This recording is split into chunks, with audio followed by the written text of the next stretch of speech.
به نظر شما از مو هم میشه کسب درآمد داشت؟ چرا که نه؟ قدیما یادم میاد یه تیکه ای از موی نوزاد و قیچی میکردن، لای کتاب یا داخل یه جعبه نگهش میداشتن. اما ما امروز به لطف هنر رزین روش‌های خیلی جالبتر و جذابتری رو برای جاودان کردن خاطرات و یادگاری هامون داریم.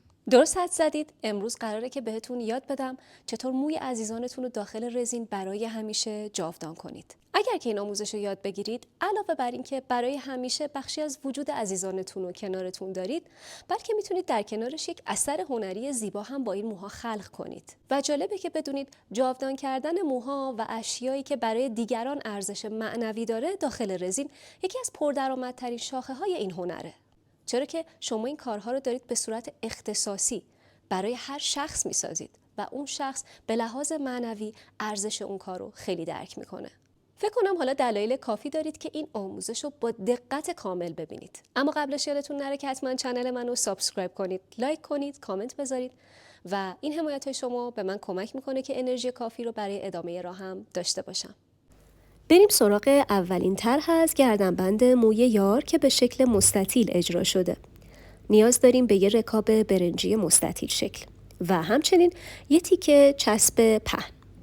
ما مشابه این مراحل رو تو آموزش‌های قبلی هم داشتیم. چیز جدیدی نیست، اما من بازم اینجا مراحل رو کامل براتون توضیح میدم تا اگر اون آموزش‌ها رو ندیدید بتونید به تنهایی این کار رو انجام بدید. من برای این آموزش‌ها از رزین یووی دارم استفاده میکنم. صرفاً به این دلیل که سرعت عمل منو توی مراحل ساخت بالا میبره و خب با توجه به اینکه من توی این آموزش دارم به شما 3 طرح رو یاد میدم، پس فرصت کافی رو دارم که بیشتر زمانم رو بذارم برای آموزش دادن، چون رزین یووی تو هر مرحله خیلی سریع خشک میشه. اما به شما پیشنهاد میکنم که حتما از رزین اپوکسی 2 جزئی استفاده کنین به 2 دلیل. اولین دلیل این که هزینه خیلی کمتری داره براتون. رزین اپوکسی به نسبت رزین یووی خیلی هزینهش کمتره. و دوم این که خیلی راحت‌تر میتونید باهاش کار بکنید، چون رزین اپوکسی دیر خشک میشه و شما خیلی زمان بیشتری برای مدیریت حباب‌ها دارید. چون اینجا ما داریم با مو و گل کار میکنیم و تو چند لایه این کار انجام میدیم، رزین یووی خیلی برامون پرچالش تره. من کف کار رو رزین یووی زدم و بعد با لامپ یووی 40 ثانیه تابش رو انجام دادم تا این لایه کامل خشک بشه. من رکاب رو از برچسبم جدا کردم. 1 لایه در حد 1 میل رزین یووی رو اینجا اضافه کردم برای اینکه بتونم موها رو روش بچینم و حرکتش بدم. چون ما برای فیکس کردن طراحیمون چه مو باشه و چه گل به 1 لایه رزینی که هنوز خشک نشده نیاز داریم. یه دسته اینجا مو دارم که با توجه به ارتفاع رکابم من باید مو رو برش بزنم. من اینجا دارم از موی مصنوعی استفاده میکنم به خاطر اینکه موهای خودم خیلی کم پشته، واقعا نمیتونستم از موهای خودم مایه بذارم. اما در نظر داشته باشید که کار با موهای طبیعی چون حالت پذیری خیلی بهتری دارن و جذب رزین دارن خیلی راحت تره. موها رو همونطور که دیدین قیچی کردم و روی رزینم، در حالی که رزین من هنوز بچه‌ها رقیقه و هنوز سفت نشده. در واقع من اینجا بهش نور یووی رو نتابوندم. چرا؟ به خاطر اینکه بتونم به موها حالت بدم. اگه احساس کردم یه موی زده از کارم بیرون یا کج شده یا جهت و انحنایی که داره مخالف هستش با موهای دیگه، اون رو برش میدارم و اینجا من فیلمو براتون رو دور تند گذاشتم به خاطر اینکه هی دارم مو رو به رزین آغشته میکنم تا یک مقدار رزین جذبش بشه و خیلی راحت تر بتونم حالتش بدم. با استفاده از یه خلال دندون یا یه سوزن میتونید موها رو به اون شکل و فرمی که میخواین در بیارین. من هی سعی میکنم اینا رو از همدیگه بازش بکنم. بازم میگم اگه مویی رو احساس کردم تو کارم بد فرم شده، اون مو رو یا صافش میکنم یا اگه نتونستم صافش کنم که برش میدارم. خیلی خوب. حالا توی این مرحله من میخوام این مرحله رزینم رو خشک بکنم به خاطر اینکه میخوام این مو همونجا فیکس بشه و به همون شکل و فرم بمونه. در غیر این صورت اگه بخوام طراحی رو انجام بدم هی موها حرکت میکنن. پس من اومدم و توی 1 لایه این موها رو داخل رزین غرق کردم. حالا اینجا از گلای خشک میخوام استفاده بکنم برای طراحی کارم. از گل اسپیره نارنجی و زرد که من این گلا رو خودم رنگشون کردم و خودم خشکشون کردم، لینک آموزشش رو هم براتون توی دیسکریپشن میذارم، حتما اونجا ببینید. تو این مرحله طراحی من هنوز رزینم رو خشکش نکردم. شما اگه دارین با رزین معمولی کار میکنین، یه چند قطره از رزین اپوکسیتون روی گلها بچکونین و میتونید توی این مرحله تلق و قرار بدین، چون رزین هنوز در حال حرکته و این مرحله‌ای هستش که ما بعد از اینکه موها رو غرق کردیم در رزین و فیکسش کردیم، مرحله‌ای که با یک مقدار رزین مایع که هنوز خشک نشده میتونیم طراحی کارامون رو انجام بدیم، چون دیگه مو حرکتی نداره. گلا رو چیدم، یه تیکه تلقم گذاشتم، یه سری قلبای کوچیکه که اینا توی دیزاین ناخن استفاده میشه، اینا رو از فروشگاه گرفتم و یه دونه قلب اونجا قرار دادم. و اینجا بچه من یه چیزی به ذهنم رسید، اینکه سایز گل‌هایی که اینجا کار کردم به نظرم بزرگ اومد و تصمیم گرفتم که چون هنوز رزینم خب خشک نشده، این گلا رو بردارم و با 2 تا گل کوچیک‌تر جایگزینش کنم. من همیشه به بچه‌ها میگم که برای طراحی کاراتون زمان بذارید. بعضیا رو میبینم همینطور گل و مو میذارن داخل رکاب، بعد خشک میشه، بعد لایه بعدو میریزن بدون هیچ نظم و ترتیبی، بدون اینکه رنگا رو کنار هم در نظر بگیرن، بدون اینکه برای کارشون زمان بذارن و بعد انتظار دارن که کارشون رو هم بفروشن. ببینین که اینجا چقدر وسواس دارن به خرج میدن برای طراحی کار.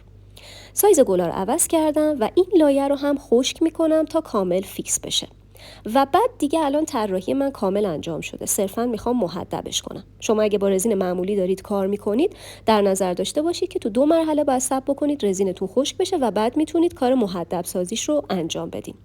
هم روی کارم رو رزین ریختم و بعد از اینکه خشکش کردم کارم رو برگردوندم و اون سمتش رو هم با رزین یووی کامل پوشش دادم تا هر دو طرف کارم یک سطح بشه و یک کار تمیز و مرتب داشته باشم. من اینجا به خاطر اینکه رزین یووی رو نمیتونم توی لایه‌های بیشتر از 1 میل اجرا بکنم، مجبور شدم که برای مهدب کردنش 2 یا 3 مرحله این کار رو انجام بدم. یعنی یه لایه فیکسش کردم، خشک شد، مجدداً برای اینکه بیشتر مهدبش بکنم یه لایه دیگه رزین یووی رو اعمال کردم و برای این کار حتما لایه قبلش رو باید خشک کرده باشم، چون اگه این کار رو انجام ندم رزین یووی من از زیر شروع میکنه به نشتی دادن. خیلی خوب، اینم مراحل مهدب سازیش بود، ولی خب اینجا رزین اپوکسی مزیتی داره نسبت به رزین یووی. درسته که دیرتر خشک میشه، ولی شما میتونید این مرحله مهدب سازی رو بعد از اینکه گل و تلق و فیکس کردید توی یک لایه فقط با رزین اپوکسی انجامش بدید. و خب حبابگیری هم اصلا یادتون نره، 3-4 دقیقه بعد طراحی کار حباب هایی که میاد رو سطح کار رو با استفاده از فندک از بین ببرید. من فکر میکنم اینجا 4 بار رو سطح کارم رو مهدبش کردم، چون همونطور که خدمتتون گفتم نمیشه رزین یووی رو بیشتر از 1 میل اجرا کرد و من برای اینکه بخوام به اون ارتفاع برسم چندین بار این کار رو من تکرارش کردم. خیلی خوب، اینم فندکگیری، چون رزین یووی رو هم ما میتونیم مثل رزین اپوکسی فندکگیری و حبابگیریش رو انجام بدیم. و میره برای خشک شدن. بریم سراغ طرح دوم.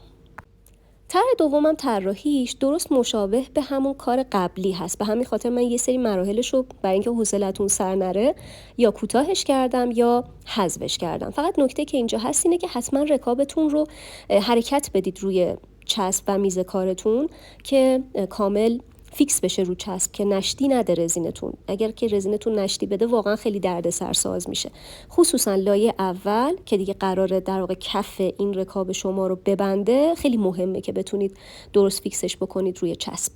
خب اون لایه خشک شده. من درست مثل کار قبلی که دست مو رو جدا کردم، با این تفاوت که دست مویی که جدا کردم قراره اینجا خیلی بیشتر بکشمش، یعنی بخش بیشتری از کار من رو این موها پوشش بده و همطور که میبینید هی دارم باهاش بازی میکنم. شبیه به کار قبلیه با یه تفاوت، سعی میکنم این رشته موها رو از همدیگه فاصله بدم. کار قبلی چون حالت مستطیل داشت من نمیتونستم انحنای خیلی زیادی به این موها بدم، ولی توی رکابای بیزی شکل و گرد شما به خاطر اون فریم گرد و منحنی میتونید موها رو خیلی فرم بازتری بهش بدید.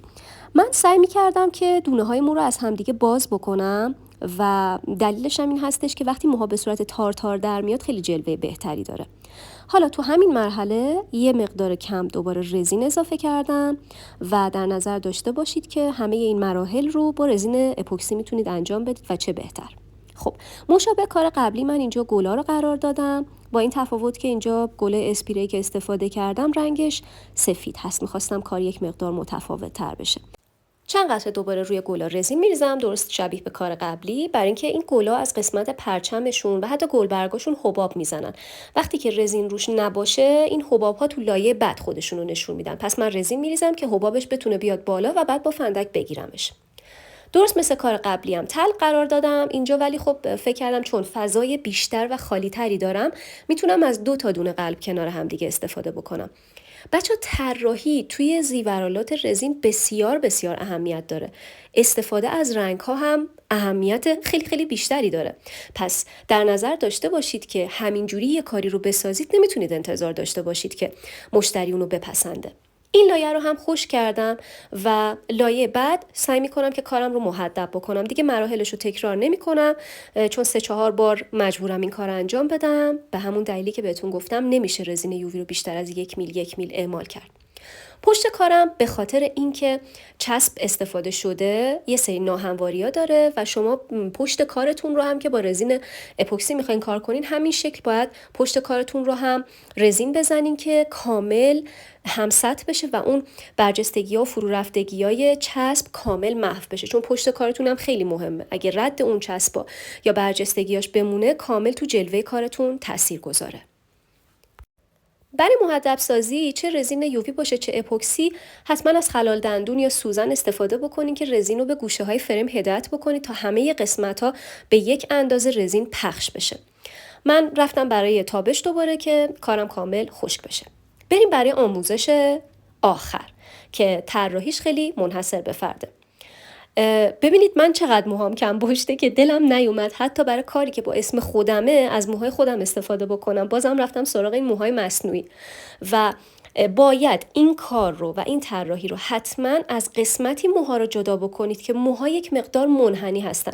بچه تو کار قبلی هم دقیقاً همینطور بود، ولی خب باز اونا رو میشد با قسمت‌های صاف مو انجام داد. ولی کار درخت رو حتما شما باید با قسمت‌های پایین مو که یک مقدار انحنا دارن انجام بدین، یا اگر که این قسمت از مو رو ندارید با استفاده از اتومو حالتش بدید، چون همونطور که میبینید برای این طراحی ما به این انحنا نیاز داریم.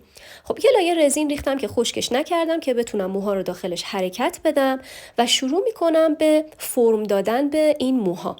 خب اینجا من طرح درخت دارم دیگه، پس باید یه تنه داشته باشم و یه سری شاخه داشته باشم. سعی میکنم یک مقدار رزین به خورد مو بره. وقتی که مو رزین رو جذب میکنه خیلی حالت پذیریش براتون راحت تره، چون سنگین تر میشه و طرحتون بهتر توی کار فیکس میشه. بعد از این مرحله من رزینم رو خشک میکنم. با رزین اپوکسی که کار میکنیم بعد صبر بکنید که این مو تو همون مرحله کامل فیکس بشه. نمیتونید طراحی ها رو روی مویی که هنوز داخل رزین در حال حرکت انجام بدین. به این نکته حتما دقت داشته باشید. مو رو طراحی کنید رزینش کامل خشک بشه، مو غرق در رزین باشه و بعد برید سراغ طراحی مرحله بعد.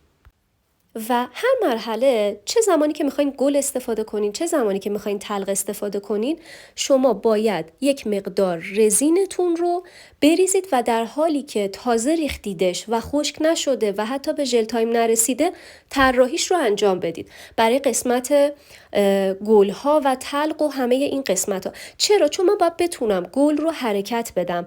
اون قسمتی که دارم قرارش میدم باید با اون رزین بچسبه و فیکس بشه. پس دقت داشته باشید که رزین شما باید همچنان حالت مایع داشته باشه و در حال حرکت باشه که اگه یه جا خواستید یک قطعه رو جابجا بکنید، تلق یا گل رو جابجا بکنید، امکان اینو داشته باشید. من اینجا از گل شوکران استفاده کردم و شکوفه هاشو خورد و ریز کردم و قسمت بالا رو که رو شاخه ها بود همه اونا رو طراحیشو انجام دادم. پایینشم برای اینکه نشون بدم این شکوفه ها ریخته رو زمین مجدد از همون برگای خورد شده یا شکوفه های کوچیک استفاده کردم که قسمت پایین کارم رو هم طراحیشو تکمیل بکنم.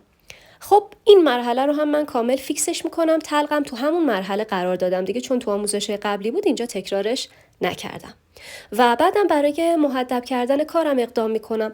بچه شما نمیتونی زمانی که گلو طراحی کردید بعد همون موقع بیاین محدبش کنین، چون گلا حرکت میکنه. با یه لایه خیلی نازک رزین گلا رو میچینید، خشک میشه و بعد برای محدب کردنش از یک لایه دیگه رزین اپوکسی استفاده میکنید. درست مشابه کار قبلی کارمو محدبش کردم، بعدش هم بهش نور یووی تابوندم و تو این مرحله دیگه کار من و طراحی من تموم شده و فقط کافیه که زنجیر رو از داخلش عبور بدم. حالا همه کارا رو کنار هم چیدم، کنار هم برسونی ویدیو گرفتم. امیدوارم که دوستش داشته باشید و منم به خاطر صدای سرما خوردم ببخشید. ممنونم که تا پایان این ویدیو همراه من بودین. امیدوارم که این آموزش مورد توجه و پسند شما عزیزان قرار گرفته باشه. تا ویدیوی آموزشی دیگه، بدرود.